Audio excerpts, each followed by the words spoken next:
James Dyson, he has a quote, and I don't know it off the top of my head, but it's like, Dyson, dude. If you don't know him, you don't know him. Difference and retention of total control. Sick, dude. Don't understand a word you said. Maybe it was differentiation. So like, be different, stand the fuck out, and retention of total control. Keep all control, keep control. You want control. Be different, have control. Keep all control, keep control, have control. Control. That's a better way to put it. I'm a fan of like being the center of the universe, and then like you can just accept people into your world or not. I don't mean to make this a bigger deal than it is, but like it's really cool that people just pass through. I should just do a solo podcast. I really think that's the sometimes takeaway. It might be better. Right.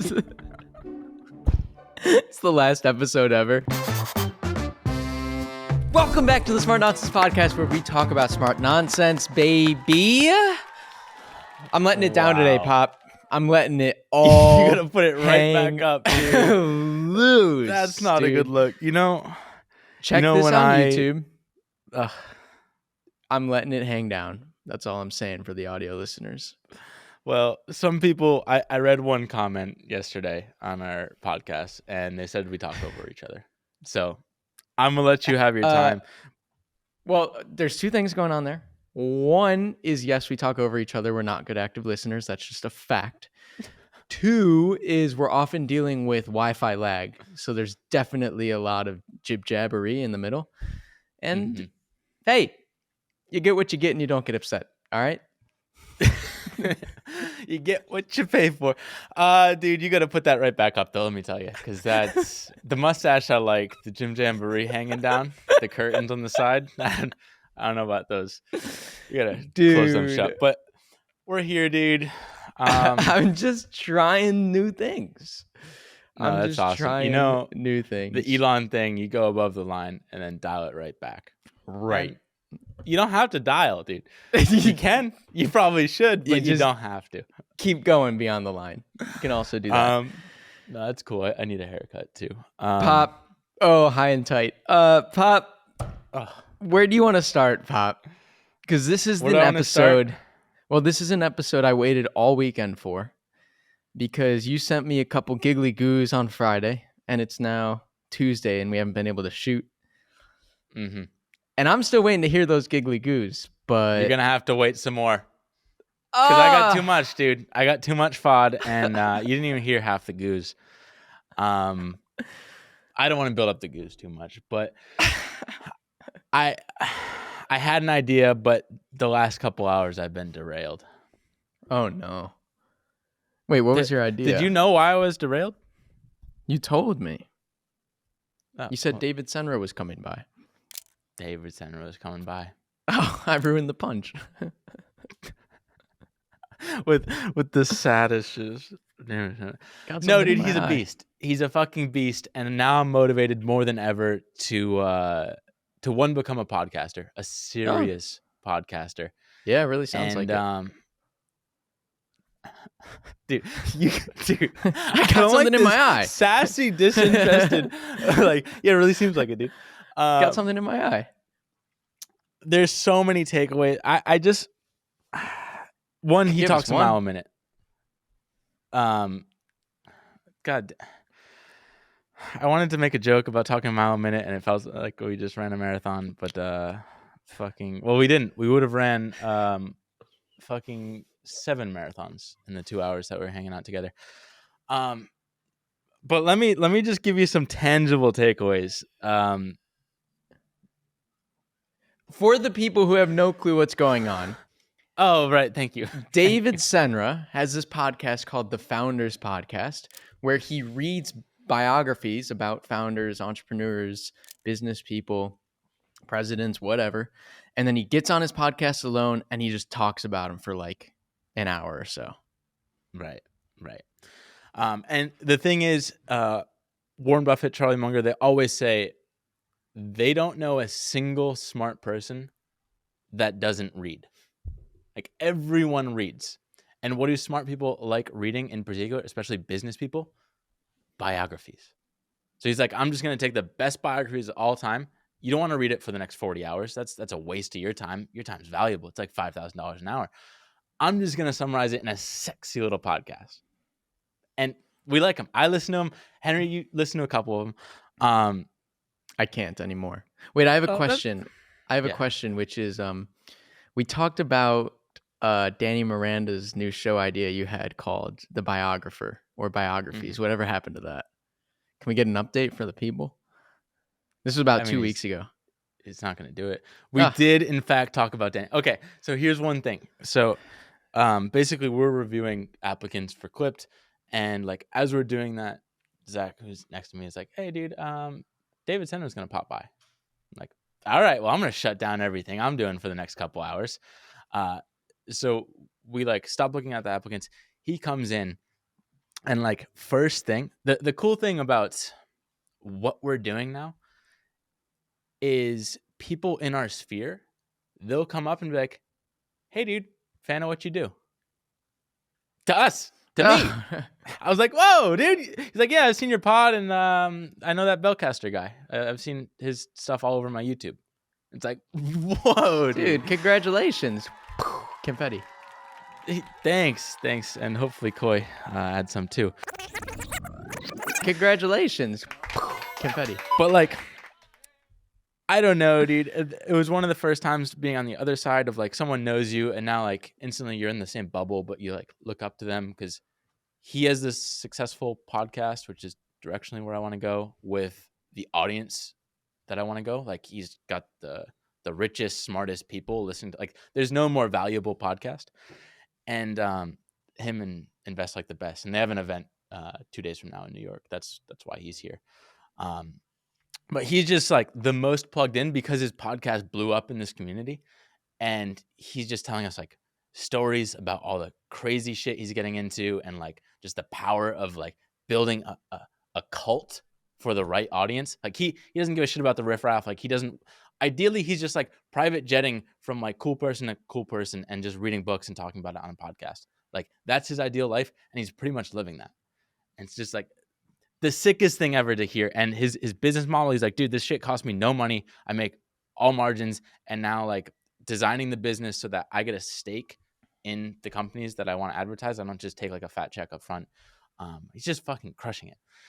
So it was just cool to hear all his advice, feedback, thoughts on everything. I wish you were here because it's kind of hard for me to just like remember things because it literally like he just walked out. But there's a lot. Okay, takeaways, huh? So one of the takeaways was like, speaking of Danny and like us giving feedback, one of the things he saw of ours on Twitter was where we basically shit on Danny and he had like clipped it and put it on his Twitter. He's like, we basically said his podcast sucks. It's like average. He's going to be 10 times better than average if he wants to stand out in the podcast world. And Senra's like, dude, completely agree. Like that is what he's doing wrong. That's what everyone does wrong. Like even talking about that's what Senra thinks he's doing wrong. Yeah, like he just doesn't stand out. It's just like another average podcast. It's interesting. That's interesting. Oh, okay. I didn't bite. I just you said so it sounded like you were. Well, I thought his obsession. I thought his obsession with biographies and reading like one or two a week, and then being able to regurgitate them was like most people can't read that fast. So maybe that's like maybe it's not a 10x. Maybe it's a few X. Well, it's just like better. Where else? Founders? Yeah. If you're into biographies of rich, successful people, there's no other podcast that you can go to. So why does he not think he's 10x better? David Senra is 10x better. Danny Miranda is not 10x better. Oh, okay. I thought you were saying David Senra doesn't think he's 10x better, and I'm confused. Oh, no. Speaking David's opinion of Danny. And we're talking about like even we're talking about like everyone that we know, like David Perel, for example, like talking about his cool like studio setup and stuff. But Senra's like someone had approached him to do like a video podcast or something like in person. And they're like, oh no, you should work with this guy. He designs the best studios for all these amazing people. David's like, that means I don't want to work with him. Because I'm just going to have a studio that looks like everyone else's. It's like, I want the dude that fucking designed like the Taj Mahal or like something completely out of this niche that you've never seen before. And so I just really like the way he thinks, because basically his two big motivating factors, because he's read literally hundreds of these biographies and talked to all these founders and like Munger, Sam Zell, is that his name? And like billionaires, listed to a lot of people. Cliff Saved it with Weitzman, you mentioned billionaires. him. Saved it with Um, billionaires. Like yeah. billionaires.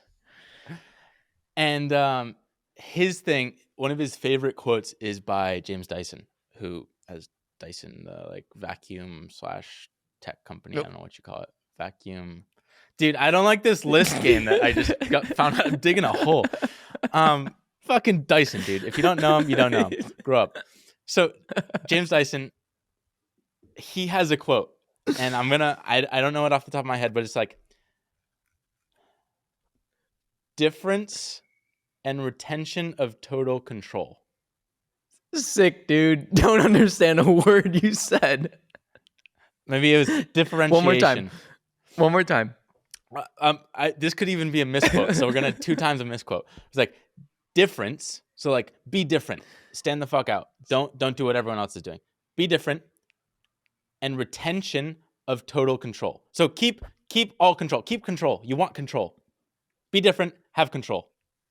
That's a better way to put it. That's a better way to put it. It's the translation. Difference, retention, control, baby. Yeah, it sounds like what is that, like retention where semen retention or whatever people do. What? Not that, dude. Talking about control, retention. So he's basically like, just own whatever you're doing. Like, don't work with VCs, all that stuff. Maybe when they were giving you like crazy stupid multiples like a year or 2 ago, sure. But like, own the thing that you have and make that thing completely unlike anything else you do. And as I'm on my rant, I was listening to a Mark Andreessen and Ben Horowitz podcast last night, which is awesome, but it only got like 16,000 views or something. It's like super, super underrated. But listening to it, they talked about how to stand out. I don't know the theme, but they brought up this example. So Mad Men, the TV show. Have you listened to Mad Men or watched what Mad TV Men, show? I should say? Oh, no. Mad Men. Nope. So it's about like marketers in like the 60s or whatever, in marketing firms in New York. But it's like this show that people love because there are just twists and turns everywhere. You never know what direction they're going to go in. And they said that the way that they wrote Mad Men is in the writer's room. They'd be like, okay, here's the gist. Like, I haven't watched in a while, so I kind of forget like all the people, but like, this is what the character should probably do. Like, this is his arc right now. Like, let's list out the 10 things that would like make sense as a season 2 of this show. I'm explaining this poorly. This is season 1. This is what happened. Let's like go over some themes that could happen in season 2. And they get like the 5 most common ideas. And they're like, we're going to take those ideas and draw a giant X over all of them. We're not doing any of them. We're going to do the fucking binked, dude. And that's their approach to like having these twists and turns, is like, let's start with the super obvious stuff that everyone would do and stay away from them. This sort of like anti-writing.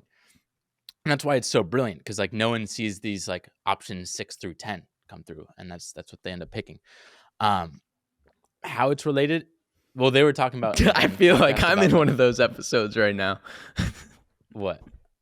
Could be point. I don't know where we're going. I'm here for the ride. And I'm loving it. Through 10.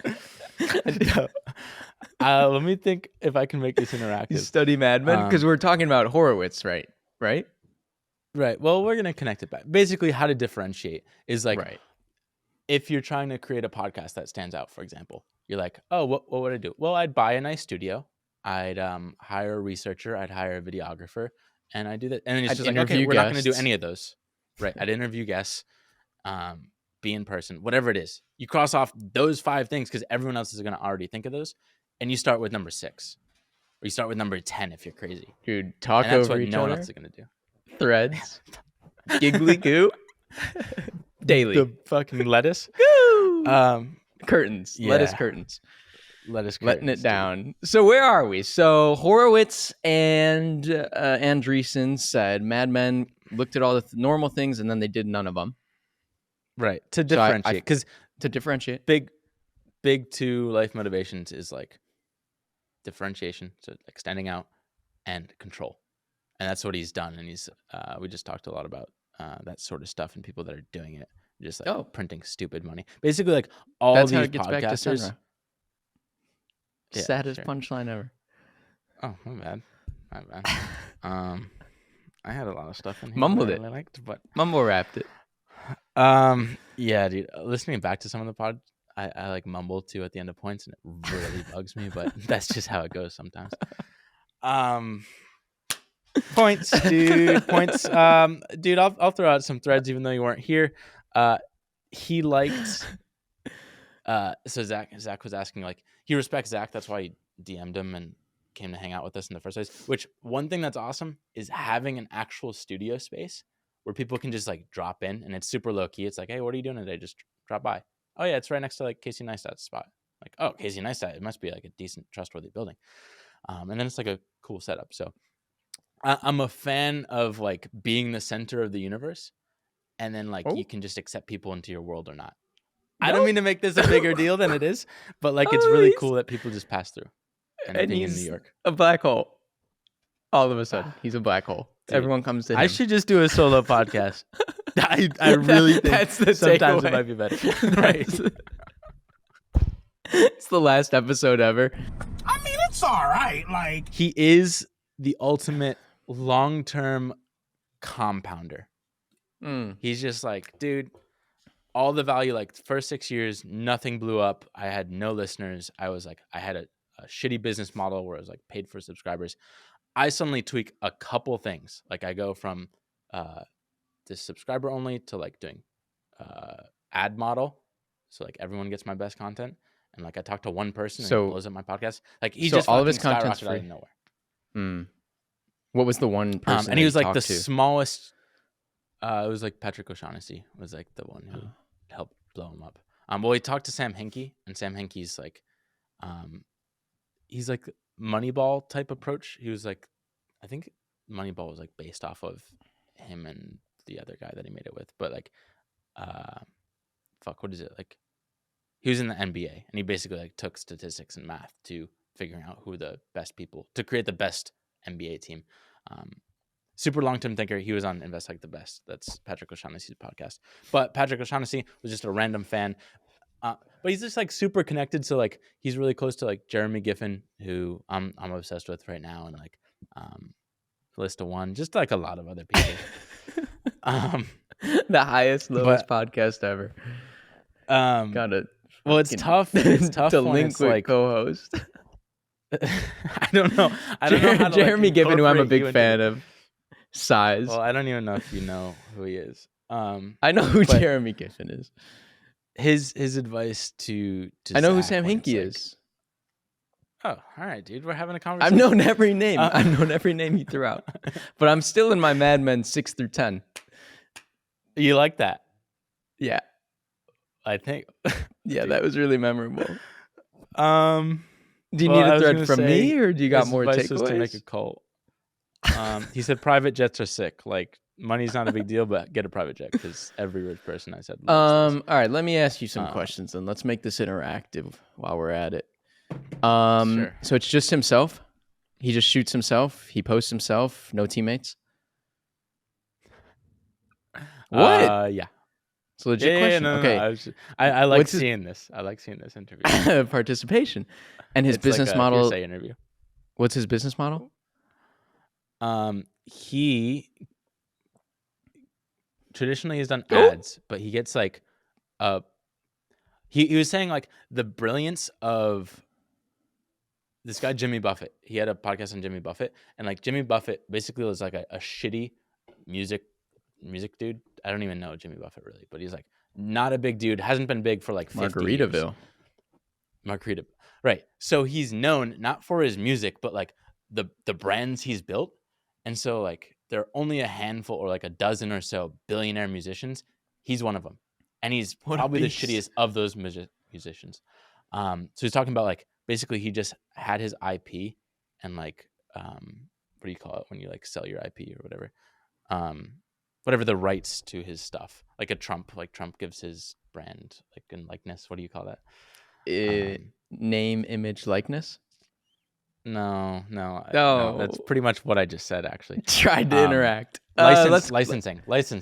Licensing. Basically like that. It's talking about fuck, dude. Where's this thread going? Sorry. So wait, my Licensing is a sick question- model. my How does he make question money? was- That was your question. Yes, Let me answer yeah. that for you. Let me just fucking loop right back. We're in Margaritaville. So how all he of a makes sudden. money is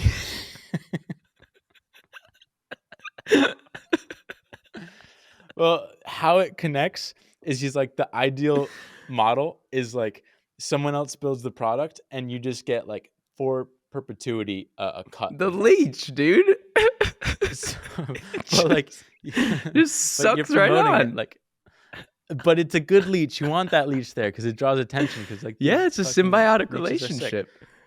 Yeah, but leeches aren't symbiotic. They're Parasitism. parasitic.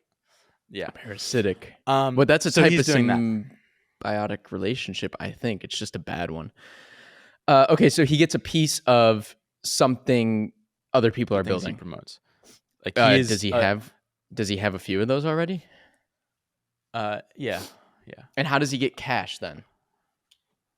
Ads? Well, he gets basically like 20%, or I'm just throwing out numbers, but like 20% of revenue for whatever this product is, and then he gets. Oh, that okay, so like a forever. revenue Or share. like, yeah, but in perpetuity, like so it's basically like you're kind of like owning part of that.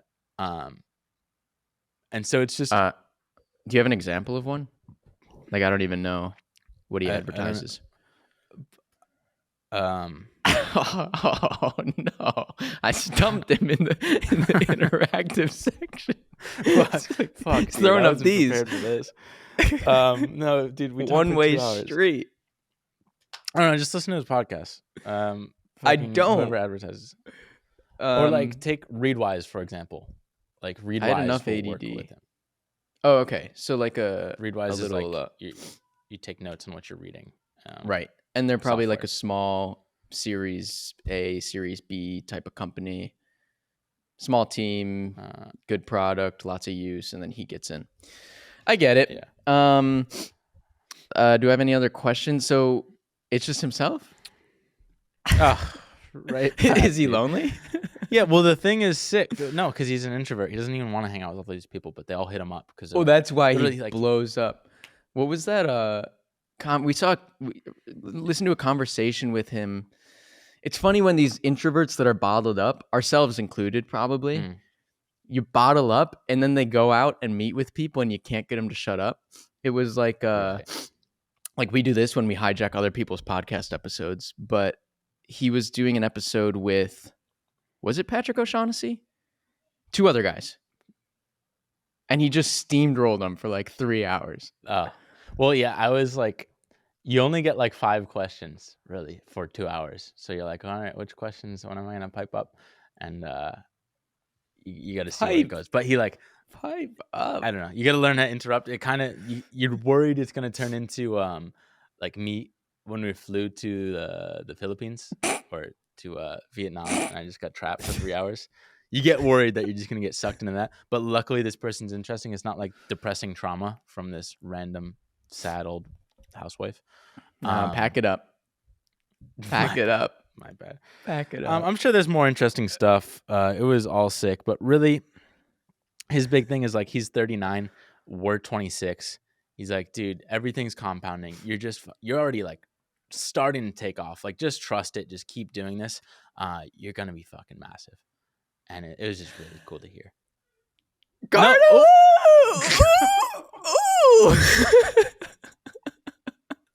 Whoa, dude. I heard the big bad wolf. All right, That's dude. 23 minutes and we were stuck in a rut. All right. Fuck. I was gonna open it up to you, but fuck. All right, we can shut it down.